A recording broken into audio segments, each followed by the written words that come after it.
Hare Krishna. So today our topic is material world as the forest of enjoyment. Forest of enjoyment. So in the fifth canto of Srimad Bhagavatam, the 13th chapter, Jada Bharata, towards the end of the 13th chapter, Jada Bharat explains to King Rahugana how this material world is like a forest. Is a very dense, deep forest, and we, the living entities, we are like, the travelers who lost their way in the forest. So, well, that analogy was given by Jada Bharata, and then the teachings were concluded. But after that, in the 14th chapter, King Parikshit is asking Shukadeva Goswami to further explain this analogy. How is this material world a forest, and can you please explain that in a more detailed manner? So then Shukadeva Goswami is explaining how this material world is like a forest. Then Shukadeva Goswami says, just like sometimes merchant, in order to gain more profits, what he does is he goes to the forest, because he could get some natural resources in the forest. He can get some, some wood, some clay, or some herbs and stuff like that. He could get it. He could procure them in the forest and sell them in the city at a higher price. So that's his motive. So then what happens is, when this merchant, he enters into the forest, he gets lost. And as he gets lost, he becomes more and more confused. He doesn't know the way. And not only that, now he doesn't know the way, he can't get out of the forest. And imagine there is no mobile phone network also over there. So therefore, he doesn't know how to get out. And then he suffers various miseries in the forest. Like nowadays, forests, there are hardly any animals.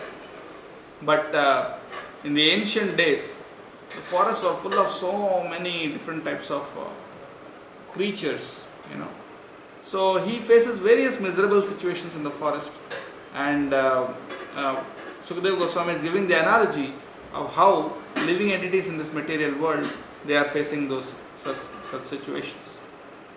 He says, in the forest you have plunderers, you have thieves and dacoits. They come and steal whatever you have. Right? Even if you have managed to collect some things in the forest, the thieves will come, the dacoits will come, and then they'll take away whatever you have accumulated. Similarly, the senses are compared to those thieves. Senses, they plunder whatever riches we have, whatever we have collected. Like it said that the wealth that is accumulated is not meant for sense enjoyment. Wealth is actually meant for religious purposes. It is meant for dharma. In the Bhagavatam, in the beginning, it is said, Narthasya dharmaikantasya kamo labhaya smrtah dharmasya hyapavargasya narthorthaya upakalpate narthasya dharmaikantasya kamo labhaya smrtah. That means the purpose of wealth is not sense enjoyment. What is the purpose of wealth? The purpose of wealth is to perform dharma in the service of the Lord. So, but the senses are like the plunderers. They are like the dacoits who plunder our wealth. And whatever we have earned, we spend it for our sense gratification. Because the eyes want to see something nice, the tongue wants to taste something nice. In this way, the five senses, they are demanding different things. To supply those things, we squander all the money that we have earned with so much hard work. And then the family members are compared to tigers and jackals. The family members are like tigers and jackals because that in the forest, when you are walking, anytime any of these wild animals can attack you, and they can, uh, eat your meat and drink your blood. So similarly, the family members, what they do is, they, even though you may try to protect your wealth carefully, they somehow they plunder that wealth.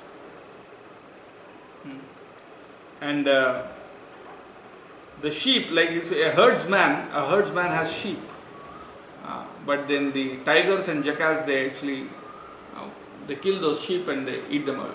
Similarly, whatever wealth you have earned, it is taken away by the tigers and jackals of the family members.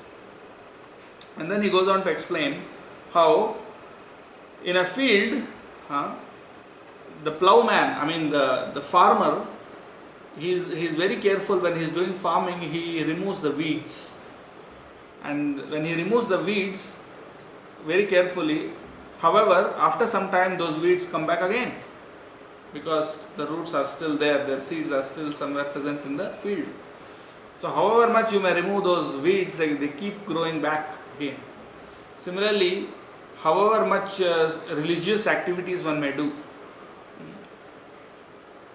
still his desire for enjoyment remains as it is, and he continues to enjoy, or his desire for enjoyment remains as it is.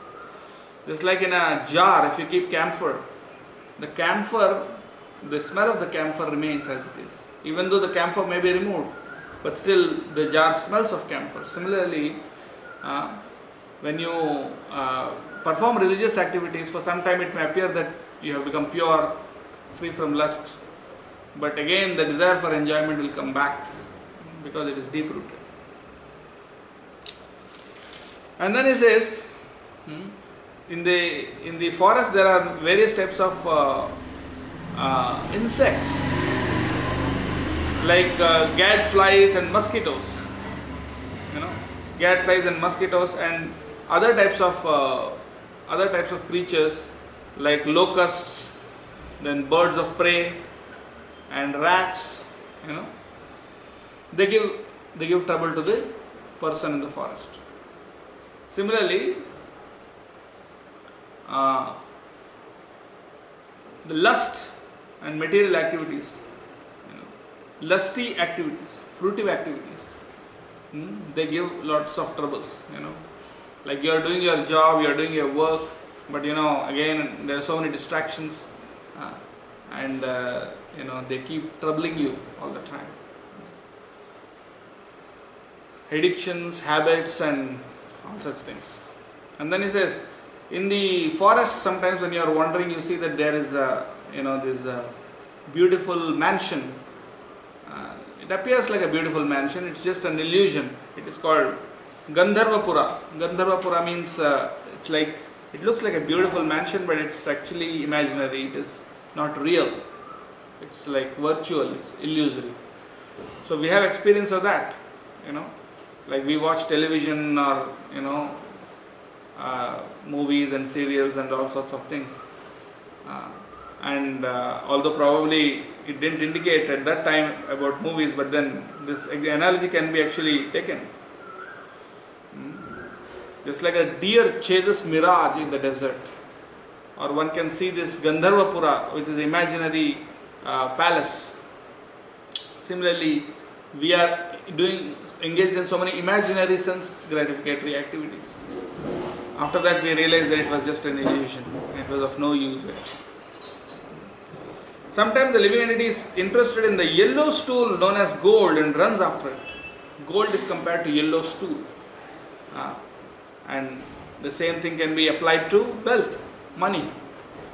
And when you have money, excess, what do? You engage in sinful activities like illicit sex, intoxication, meat eating, and such kind of sinful activities. So therefore,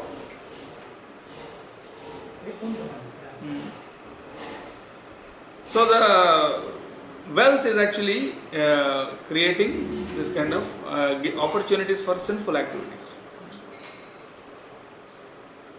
And then he goes on to say that sometimes there is the dust of a whirlwind. Sometimes there is a whirlwind, there is a fierce dust storm. And when the whirlwind goes, then the dust goes into your eyes and you can barely see anything. You can't see anything, you know. And at that time, what happens is, you just can't move. You just can't see what you're doing. You just go anywhere and you just fall into the ditch. Similarly, this whirlwind is compared to lust. And when you are lusty, your vision is covered. I mean, you cannot see what you're doing. And you engage in sinful activities for satisfying the senses. And thinking that no one is seeing that, no one is observing. But then the demigods, they are observing. They are keeping an account of your sinful activities.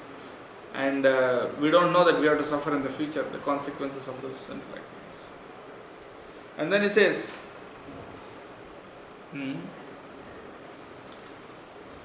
just as an animal runs after a mirage in the desert, we are running after sense gratification. We are running after sense gratification just as an animal runs after a mirage. And then the chastisement of enemies and government servants. Government servants and enemies, they use harsh words to chastise us. So those harsh words are like the sounds of owls and crickets. Owls and crickets, they create sound especially in the night, and it's very, very scary. And then sometimes to obtain wealth and riches, a person takes shelter of impure trees, creepers. It's like sinful people. When you look for a job and you try to serve some master, and this master may not be a good soul. You may praise this master to satisfy your desires, to get some money out of him. But actually you know that this person is actually a very sinful person. So similarly, this is just like, in the forest, you take shelter of some poisonous wells or poisonous trees for some food and water. But they are poisonous trees and poisonous wells, so they can only give you poisonous food and water. Similarly, these people whom we are taking shelter of for wealth, they are like these poisonous trees and wells. They can only give us, poisonous results. I know there are some people who serve their boss's employees. To serve the boss, you have to arrange for liquor or illicit activities and meat eating. So just to satisfy that boss, so that you can get some money out of him. And by doing all these things, you are only getting poisonous results. Just like taking shelter of these poisonous creepers and trees and poisonous wells.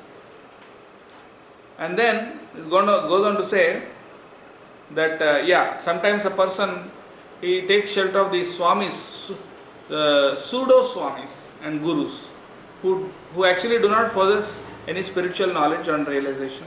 They are only giving you some material advice or some material tricks and formulas, which are actually they have nothing to do with God, or they have nothing to do with spirituality as such. They have nothing to do with the soul. So by taking shelter of them, one doesn't get any spiritual benefit. It's just like jumping in a river which is very shallow. In the forest, when one is it's too hot, so you just jump into a river just to get relief from the heat. You are thinking that the river water would be cool and you can just relax. But then the river is not deep, it is very shallow, so there are rocks at the bottom. So when you jump into the river, you just hit the rocks and you break your bones, you break your head. So taking shelter of these pseudo swamis is something like that. And then he goes on to say, government men are like carnivorous demons, like rakshasas. In the forest, sometimes there are rakshasas, demons, who can kill you and who can eat your meat. And similarly, the government men who extract taxes overly, they are like these rakshasas. And then he goes on to say that there are many yajnas and fruitive activities. There are many fruitive activities one is supposed to do, like vivaha, like marriage, or offering shraddha to your forefathers. There are several samskaras that one needs to perform. And sometimes these ritualistic ceremonies are very expensive. Like if you have to get your daughter married, it's like a very expensive task and very laborious task. So these ceremonies are compared to climbing hills. When you climb hills, what happens? The hills are, when you climb these hills, you are pricked by thorns or pebbles. So similarly, by performing these ritualistic activities, one is suffering just like a person who in the forest who is crossing some hills. And then he goes on to say, bodily hunger and thirst. Because of bodily hunger and thirst, a person sometimes chastises his own family members due to bodily hunger and thirst, or due to some mental anxiety or stress. A person may sometimes chastise his own family members. So this is also something like that. A person who chastises his wife and children, he is not even happy at home. Even the home is not a place of peace and satisfaction. And then he goes on to say, then in the forest there are serpents and other creatures. Some poisonous serpents are there, some other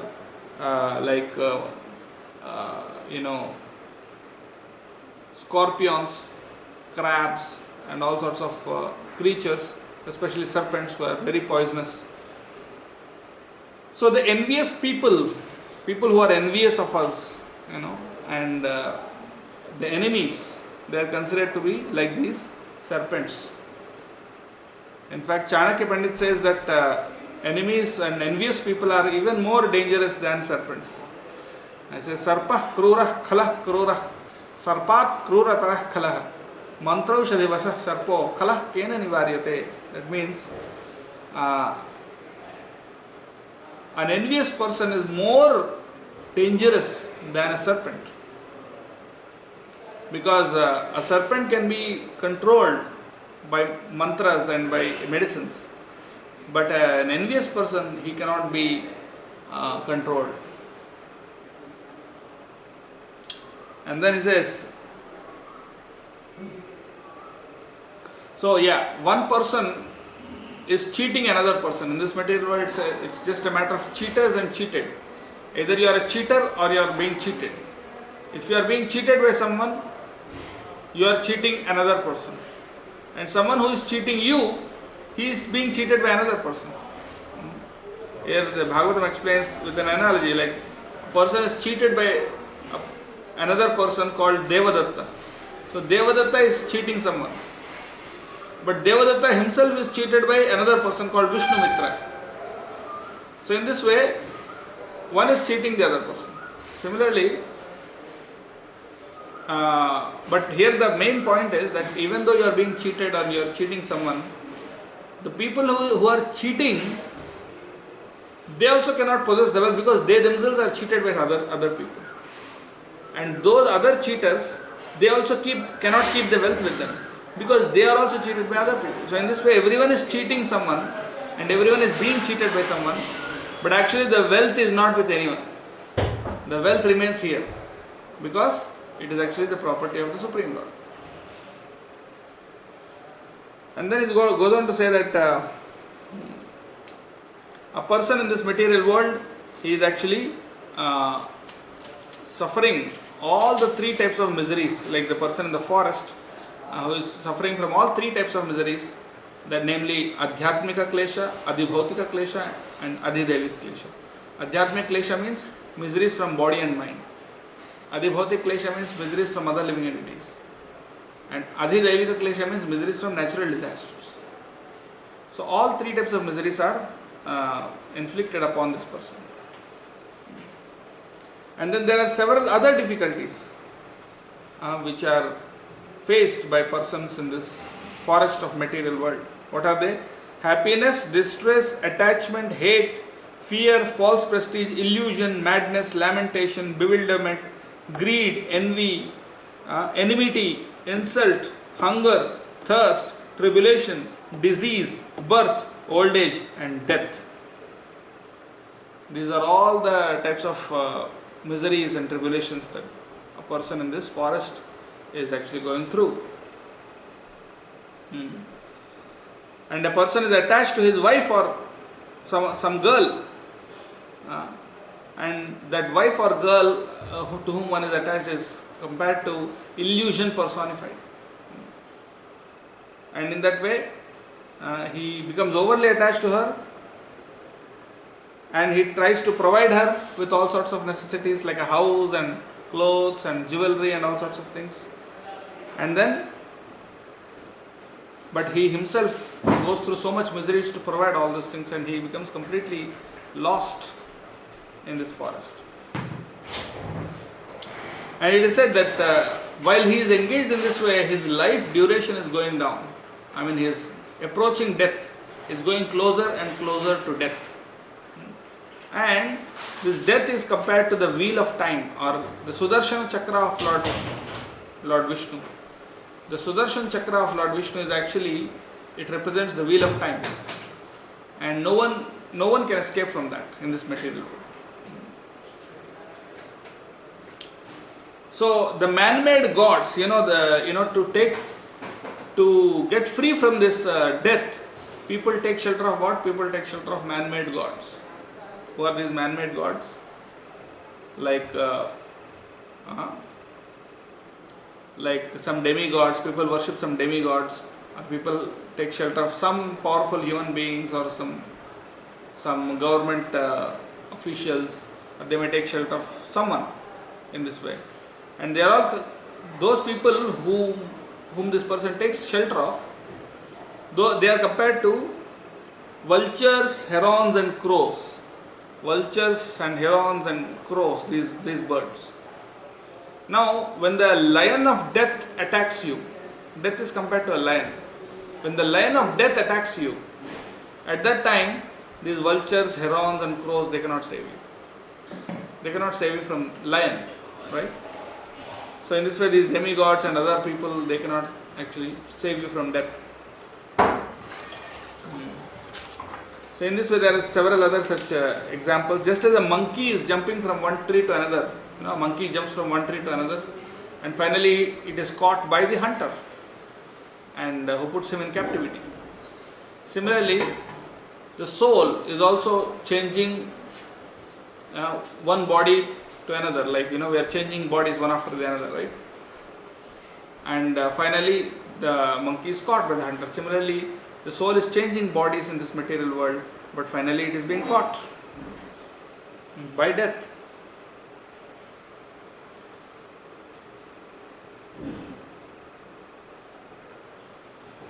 So in this way, there are several other such miseries that are explained here. Yeah, but we are coming to the conclusion.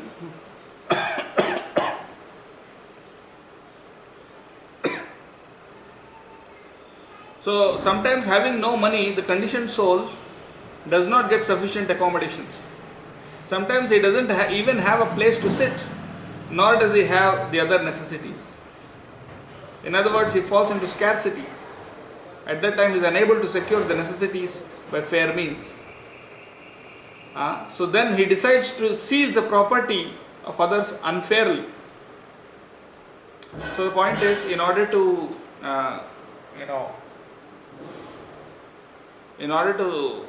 live comfortably, one person, sometimes he doesn't even have a place to sit, he doesn't even have food to eat.